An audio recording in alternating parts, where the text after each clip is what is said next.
আহ্বায়ক জহিরুল ইসলাম লিটু, সদস্য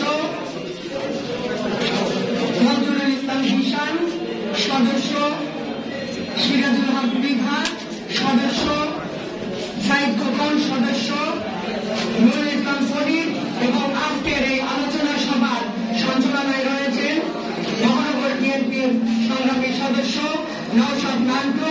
এখানে উপস্থিত রয়েছেন রায়পুর খড়গপুর ইউনিয়নের চেয়ারম্যান, জেলা বিএনপির সংগ্রামী সদস্য জনাব নুর আলম আমিন। উপস্থিত রয়েছেন স্বেচ্ছাসেবক দলের কেন্দ্রীয় নির্বাহী কমিটির সাবেক সহসভাপতি জনাব মাহবুবুর রহমান পিন্টু। উপস্থিত রয়েছেন ছাত্রদল, যুবদল, স্বেচ্ছাসেবক দল, শ্রমিক দল সহ আমার আজকে মহানগর বিএনপি 1 থেকে 19 নং ওয়ার্ড বিএনপির সাবেক আহ্বায়ক এবং সদস্য সচিববৃন্দ এবং আরো উপস্থিত রয়েছেন 1 থেকে 30 নং ওয়ার্ড বিএনপির আহ্বায়ক এবং সাবেক সদস্য সচিববৃন্দ এবং আজকের যারা এখানে উপস্থিত রয়েছেন যত মুরব্বিয়ান এবং এই এলাকার নেতৃবৃন্দ, সকলকে জানাচ্ছি মহানগর বিএনপির পক্ষ থেকে বিপ্লবী অভিনন্দন, সংগ্রামী শুভেচ্ছা। আসসালামু আলাইকুম। প্রিয় নেতৃবৃন্দ,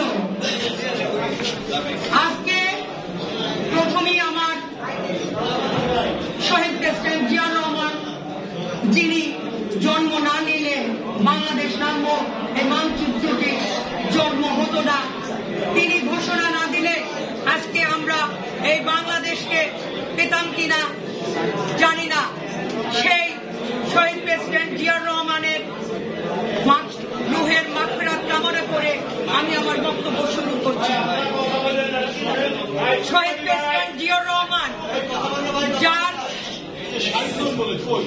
গুণাবলী যেমন বলে লিখে শেষ করা যাবে না, যিনি এই বাংলাদেশকে একটি স্বনির্ভর বাংলাদেশ গড়ে তুলেছিলেন, যিনি আধুনিক বাংলাদেশ গড়ে তুলেছিলেন।